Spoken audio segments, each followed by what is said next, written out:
warahmatullahi wabarakatuh.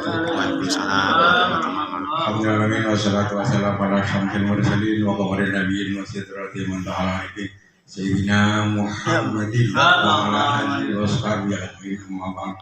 La ilaha maksudi wa ridwa kama tabi'ani muhabbata kama kata.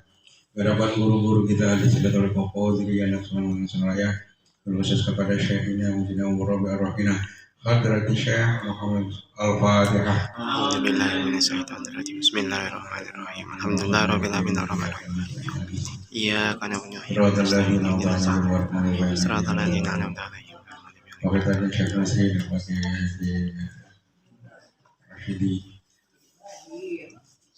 LC gelarnya ini LC lahir Cirebon sama LC. saya kakak Pak, suami saya nggak pernah sama Pak Yai. LC saya juga sama LC tapi belakangan saya dikasih tambahan gelar di samping LC saya SAG nya bukan sarjana agama, bukan sarjana alam gaib, tapi SAG-nya sarjana ahli gaplek. Gara-gara balik 30.000 sekarang. berarti 30.000 ya. Malamnya.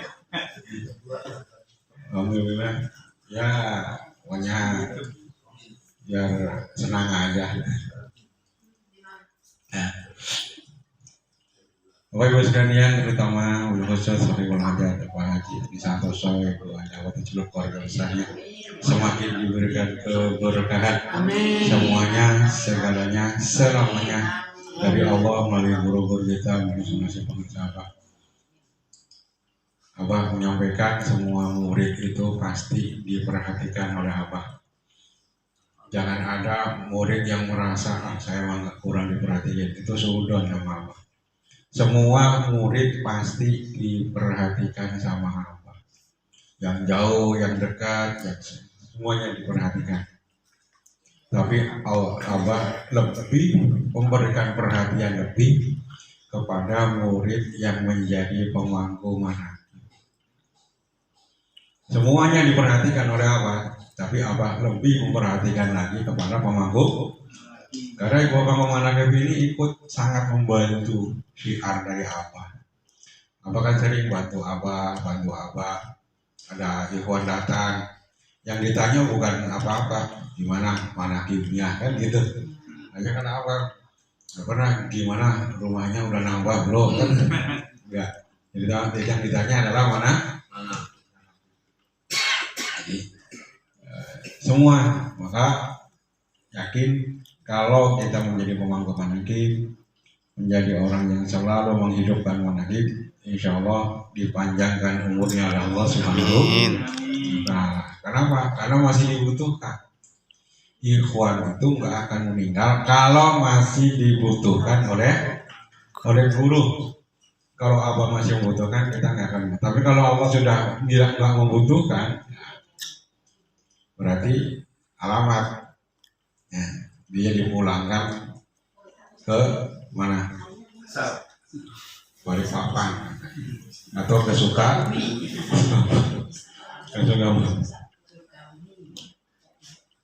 Gimana Pak yang dimuliakan Allah Subhanahu wa Ta'ala? Sampaikan tadi dalam banget, sampaikan dari ngajar hidup sampai ke rasa-rasa. Memang kita bersyukur kepada Allah ketemu dengan guru murid.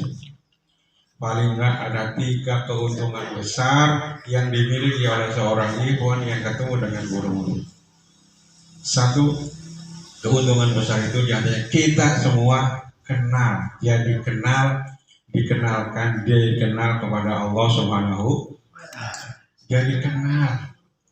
Siapa yang kenalin kita? Syekh Mursyid. Syekh Mursyid. Tadi katakan wasilah, robitoh, wasitoh itu 3 bahasa artinya satu. Kata-katanya beda tapi maknanya sama. Wasilah, wasitoh, robitoh. Ya. Nyambungin. Kalau robitoh itu nyambungin. Tadinya nggak nyampe, disambung jadi nyampe. Wasilah tadinya nggak bisa, nggak kenal. Ada wasilah, jadi kan kenal. wasito, mediator. Ini yang tadinya nggak ngeh jadi inilah ya wasit. Dalam bahasa kita wasit. Nah, jadi dalam Indonesia apa namanya sinonim ya. Kata-katanya beda tapi artinya sama. Banyak bahasa kita juga. Kalau orang Jakarta bilang makan, orang Jawa bilang Dahar. mangan, madan. Orang Sunda bilang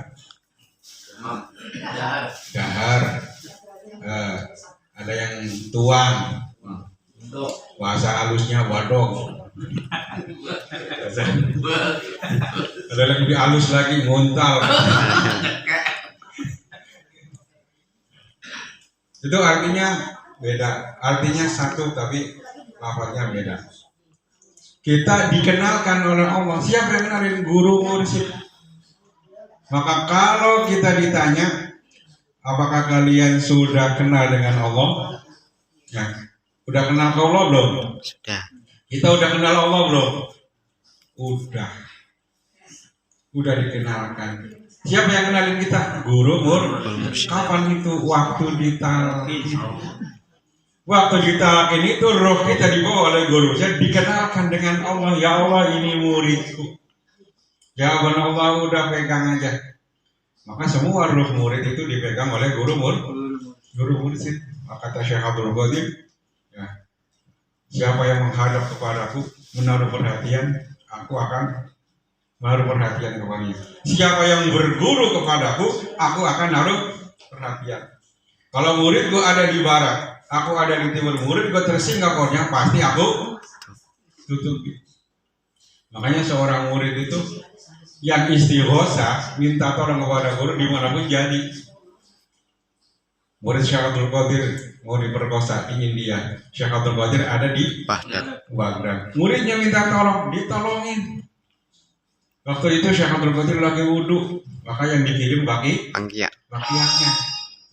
Nah, kalau Syekh Abdul Qadir habis motong sapi, maka yang dikirim adalah Golok.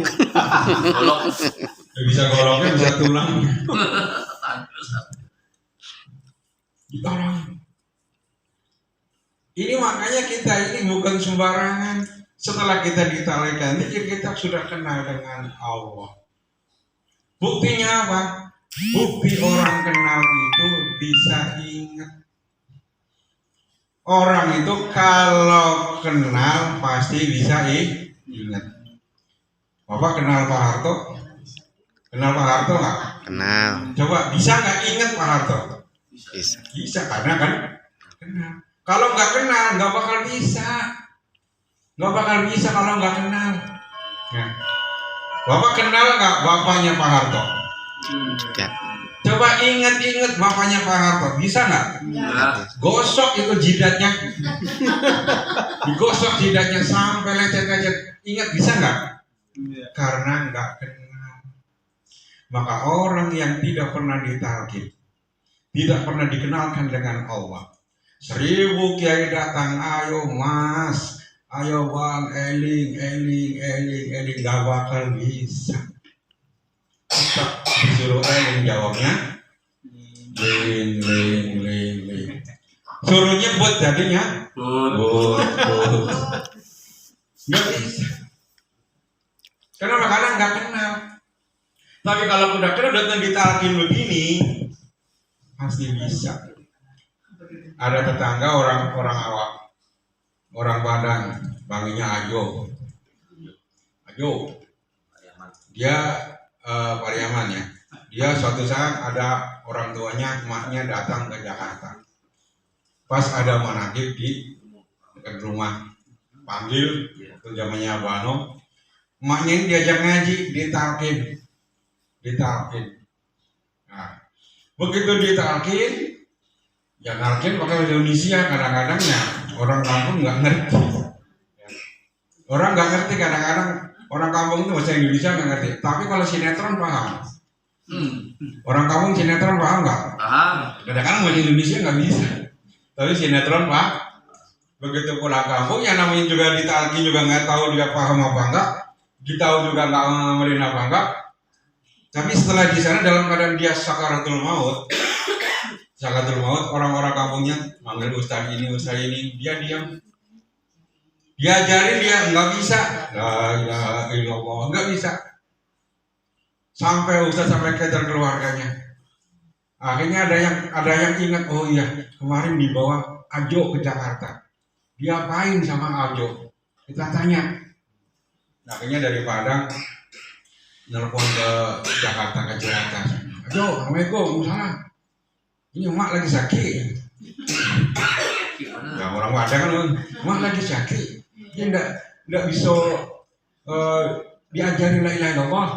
Terus di Jakarta diapain? Oh kata Ajo, udah sekarang HP-nya taruh di telinganya. Jadi HP-nya suruh taruh di telinganya, bukan kupingnya. Kupingnya atau telinganya? Telinganya. Gak begitu kok telinga taruh di telinganya. Ini dari Jakarta di sini HP-nya.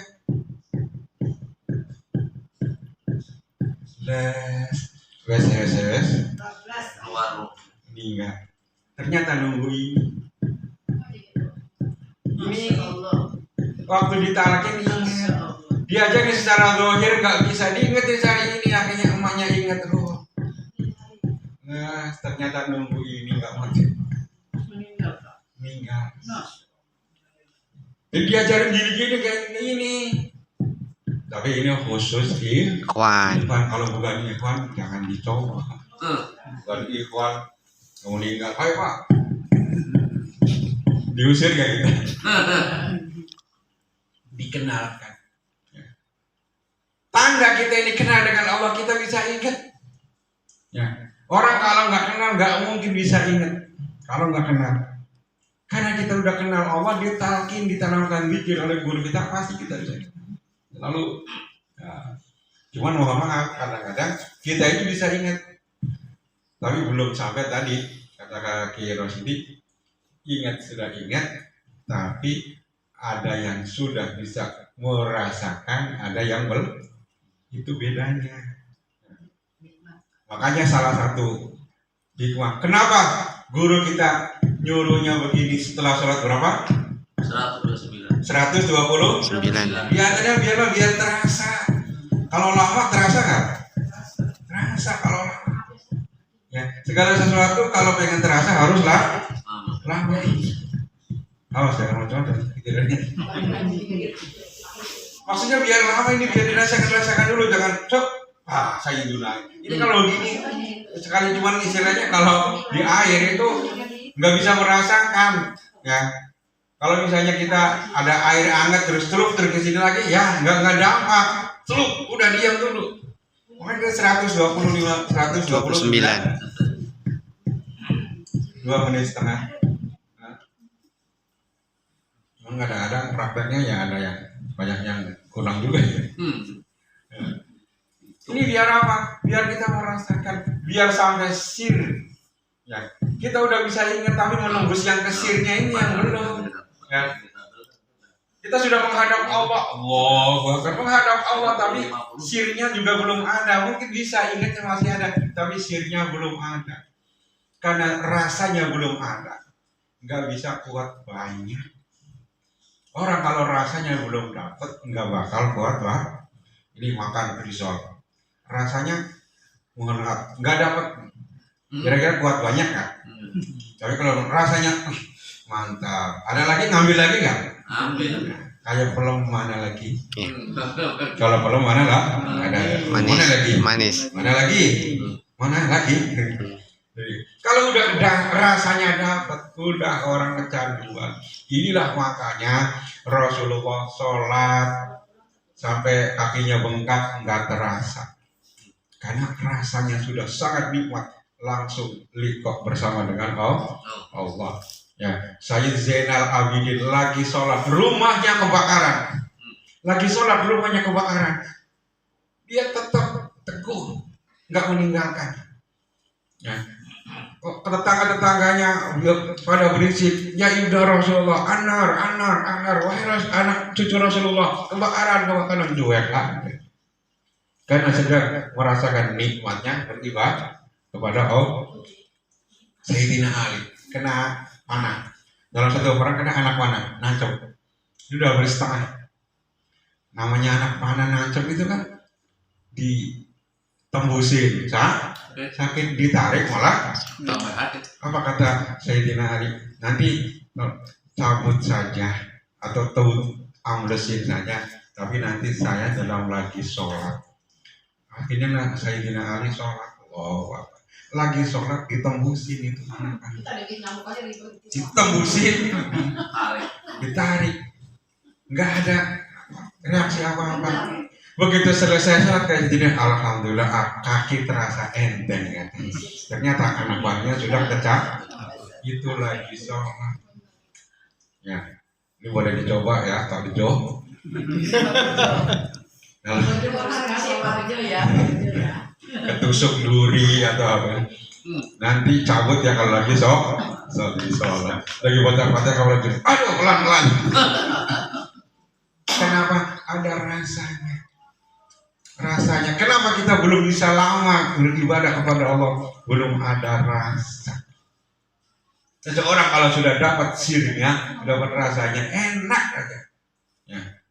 Udah apa aja, makanan kayak, mohon maaf, lawan jenis kayak, kalau ada rasanya, kuat lama nggak? Duduk berjam-jam di kuburan lagi, betah nggak? Betah. Karena ada rasanya. Tapi kalau nggak ada rasanya, udah kuntilanak. Nah, rasanya. Jadi satu orang kenal keuntungan kita kenal dengan dipertemukan dengan guru kita dikenalkan oleh guru muslim kepada Allah Subhanahu. Kalau udah kenal, kalau kita sudah kenal, minta pertolongan itu gampang. Kalau kita minta tolong kepada orang yang kita kenal, gampang nggak? Kita sendiri lagi jalan, kemudian ada kecelakaan. Semua juga tergerak pengen. Ya, cuman kalau yang terjadi kecelakaan itu kita kenal dengan kita enggak, beda nggak? Beda. Wah itu si Anu, pasti kita urusan apapun di cancel, nolongin dulu. Ya. Tapi kalau kita nggak kenal, kadang-kadang pengen nolong, cuman kita urusan kita juga lebih penting juga. Akhirnya biarin ada yang nolongin. Kita juga kepada Allah begitu. Kepada Allah begitu. Kalau kita sudah kenal dengan Allah, minta tolong itu gampang kepada Allah. Ini dengan cara itu. Yang pertama, jadi kita untungan kita ketemu dengan Allah itu adalah kita dikenalkan oleh Allah Subhanahu, kenal dengan Allah. Kalau dekat dengan Allah, dekat.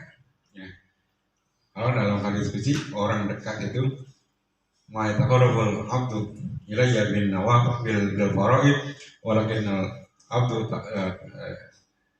bil nawafil. Jadi seseorang hamba kenal dengan Allah, dekat dengan Allah itu bukan dengan ibadah fardu, tapi dengan ibadah yang sunnah. Yang sunnah ini yang lebih mendekatkan kita kepada Allah Subhanahu wa taala. Maka kita ini setelah bertemu dengan guru mursyid, sholat kita banyak sunnahnya atau banyak fardunya? Banyak sunnahnya itu yang lebih mendekatkan. Yang membuat kita selalu mendekat kepada Allah dengan sunnahnya. Fardu apa cuma seberapa? Sunnahnya ada sebelum berangkat kita sholat tarawih. Sholat tarawih dulu kita. Berapa rakaat itu? Itu yang membuat kita dekat dengan Allah. Maka diibaratkan, mohon maaf, PNS, ASN, nah, itu dia jadi orang kaya itu karena gaji fardu apa gaji sunnah? Sunnah. Ada gaji fardu, ada gaji Sunnah.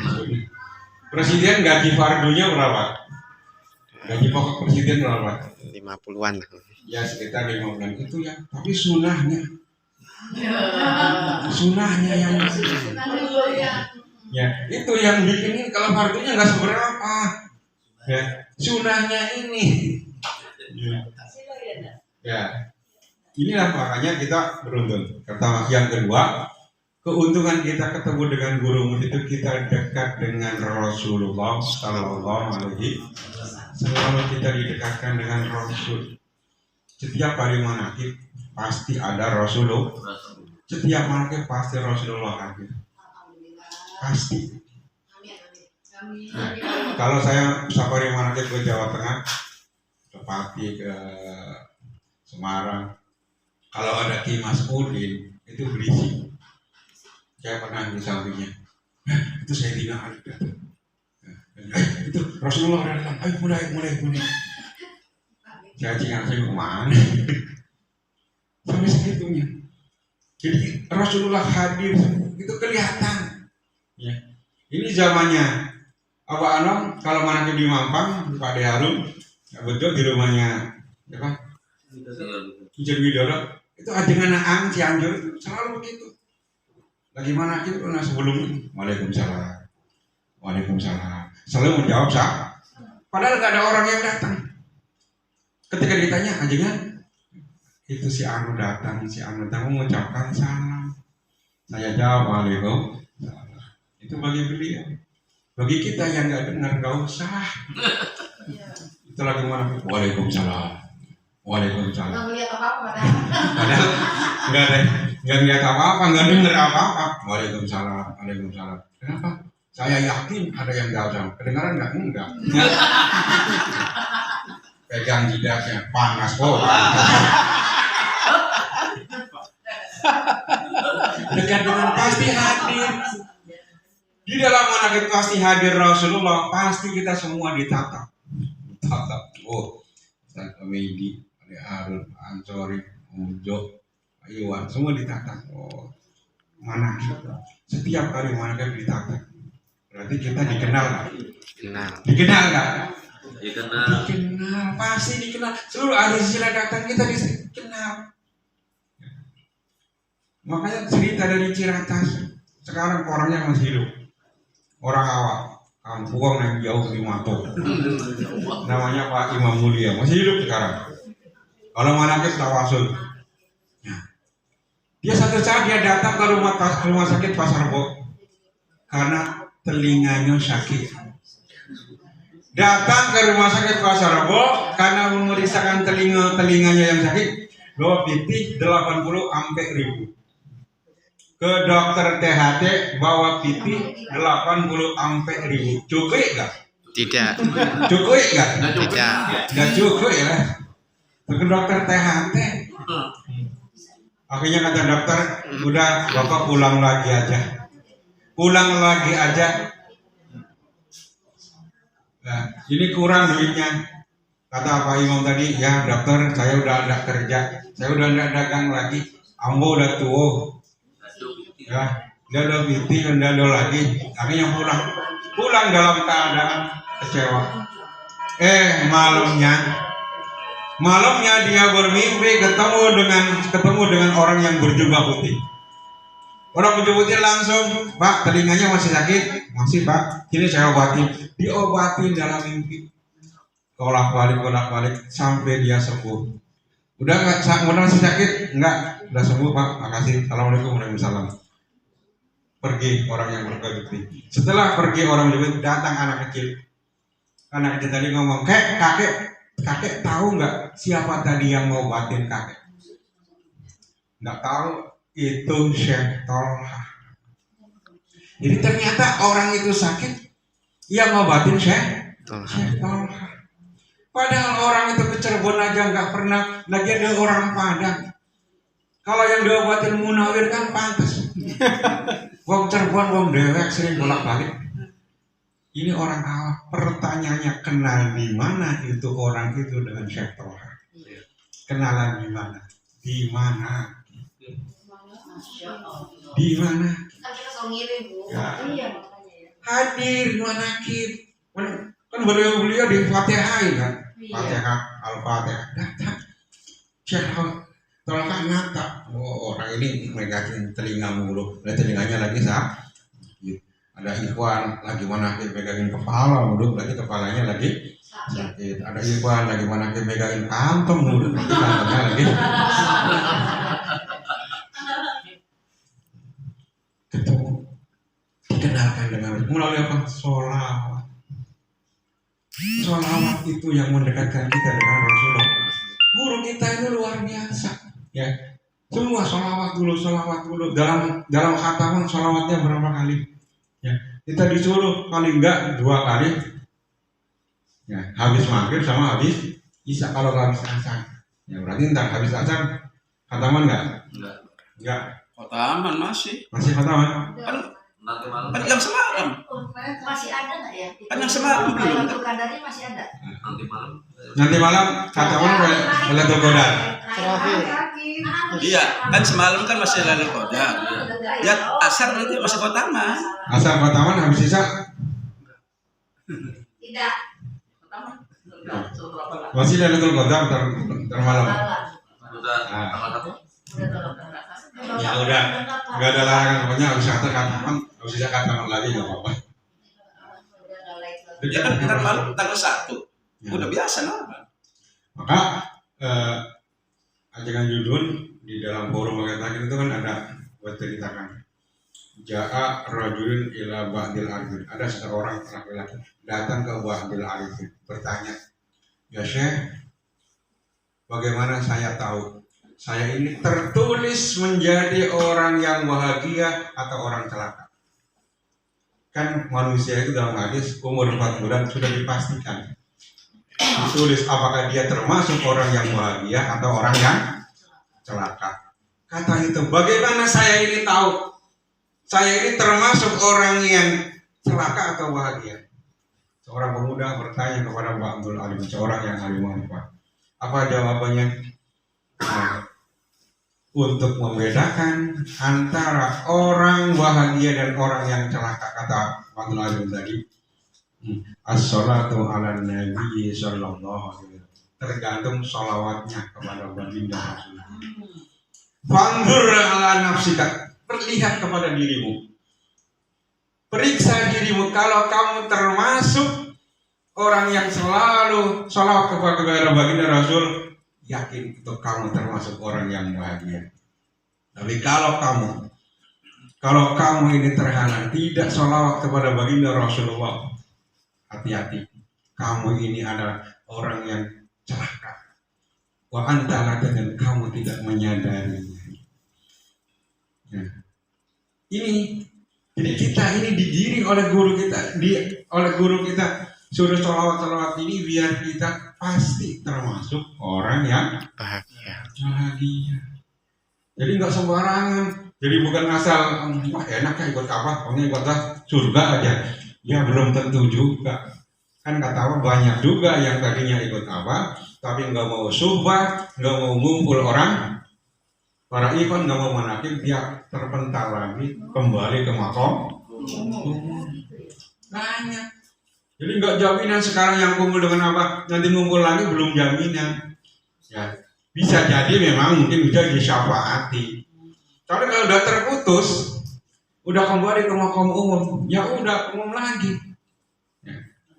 Kebetulan kita termasuk yang kedua dekat kepada baginda Rasulullah melalui sholawat. Yang ketiga, yang terakhir, dengan kita ikut abah, pasti kita ini termasuk orang yang birrul walidain, termasuk orang pasti yang berbakti kepada kedua orang tua.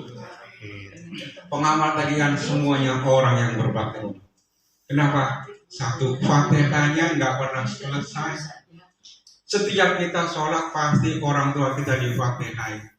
Bismillahirrahmanirrahim. Abaina wa ummahatina. Untuk bapak-bapakku. Ini bukan bapak kita saja, sampai ke atas. Bapak, kakek, buyut, cangga, wareng, udah gosok, sampai ke atas. Sampai umah kita, ibu, nenek, buyut, cangga, wareng, udah gosok, sampai ke atas. Semua dapat semua, ya. Semua ke atas, semua yang ke bawah. Maka paling enggak 7 turunan itu udah pasti diampuni dosanya oleh Allah Subhanahu. Alhamdulillah. Zikir kita ini diterima oleh Allah 7 turunan ke atas, 7 turunan ke bawah. dosa anak-anak kita, orang tua kita diampuni oleh Allah Subhanahu. Alhamdulillah. Maka malaikat kaget kalau ada cucunya Ustaz Humedi masuk neraka. Kata malaikat, loh kamu kan anak cucunya Ustaz Humedi kan yang tukang khatam? Iya. Tujuh turunan ke atas diampuni. Iya, kalau masalahnya saya turunan yang ke-8. Oh, bangkos kelewat.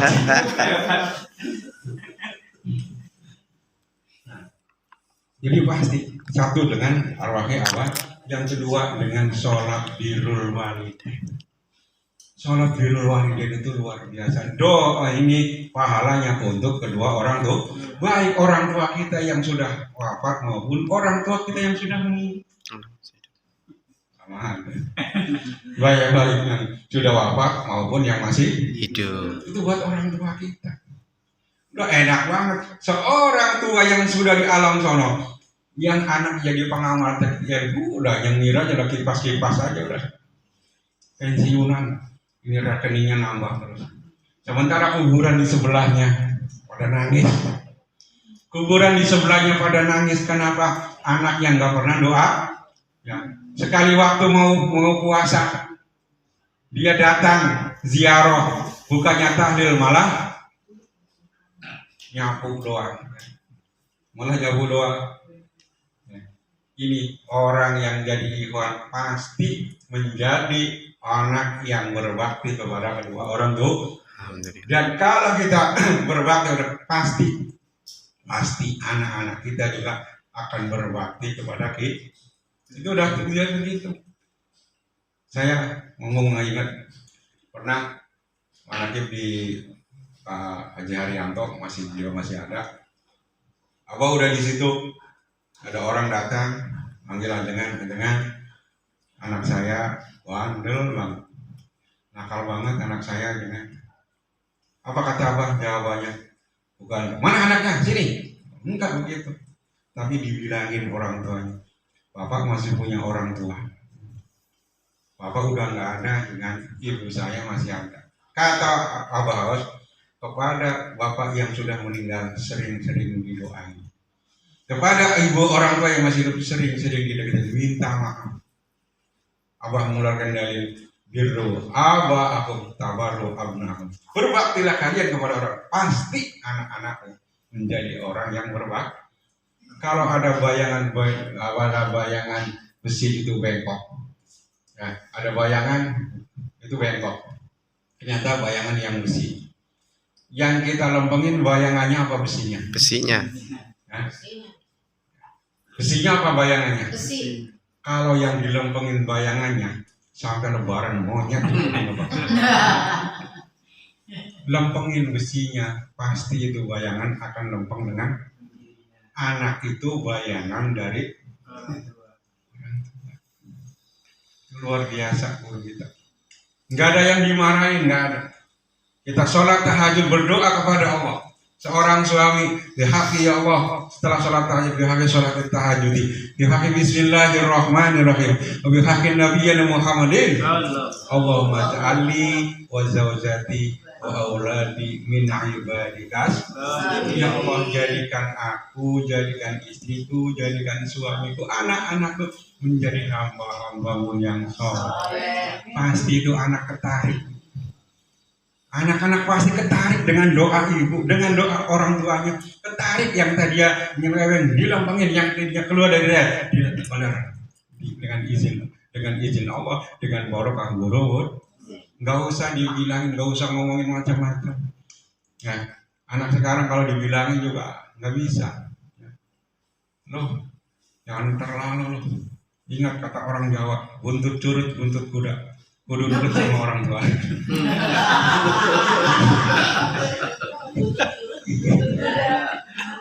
Kudu nurut sama orang tua. Bilang begitu nanti anaknya malah kabur. Didoain. Istri juga Pak. Jawab apa yang istrinya masih kurang ini. Gak usah diomelin. Lu istri apaan lu? Gak nurut sama gue. Gini nanti masuk neraka lu. Gak usah digituin. Didoa biar lu. Sebab bagaimanapun ya pasangan kita adalah yang nanti menjadi pasangan nanti di akhir. Pasangan kita, jadi istri kita ini atau suami kita yang sekarang ini adalah menjadi nanti pasangan kami di akhirat. Kecuali bapak meninggal duluan, istrinya kawin lagi umpama, nah itu bapak udah duda nanti di sono. Jadi di akhirat jadi duda karena istri bapak karena kawin sama orang lain, ya nanti di akhirat sama orang lain gitu. Makanya laki-laki itu meskipun udah meninggal, kalau istrinya nikah lagi itu cemburu, Pak. Cemburu. Nah, maka ya terserah sih. Makanya istri Rasulullah itu nggak boleh nikah lagi. Istri Rasulullah kan nggak boleh nikah lagi. Rasulullah menjelang wafat di kumpulan istrinya. Istriku silakan mau pilih dunia atau pilih akhirat. Kalau pilih akhirat jangan nikah lagi nanti bareng saya nanti di surga. Tapi kalau pilih dunia silakan nikah lagi, tapi nggak bersama saya. Ya karuan saya dipilih begitu, istri-istrinya pasti milik Rasulullah. Nah, kira-kira kita begitu nggak nanti? Kita udah sakit parah, ngomong kepada istri kita, ibu milik surga atau milik dunia? Jadi kita pasti menjadi orang yang berbakti kepada kedua orang tuh. Alhamdulillah, bahagia. Tidak ada waktu lagi untuk bersyukur, tidak bersyukur semuanya. Ini anugerah besar kepada kita dipertemukan dengan guru Allah. Lagi terima kasih Pak Haji Santoso dan Ibu Haji keluarganya. Kita semua beri kesempatan untuk sama-sama membantu Abah menyiarkan kalimat tauhid. Mudah-mudahan kita semua diberikan istiqomah bersama dengan guru kita dari dunia sampai akhirat. Assalamualaikum warahmatullahi wabarakatuh. Waalaikumsalam warahmatullahi wabarakatuh.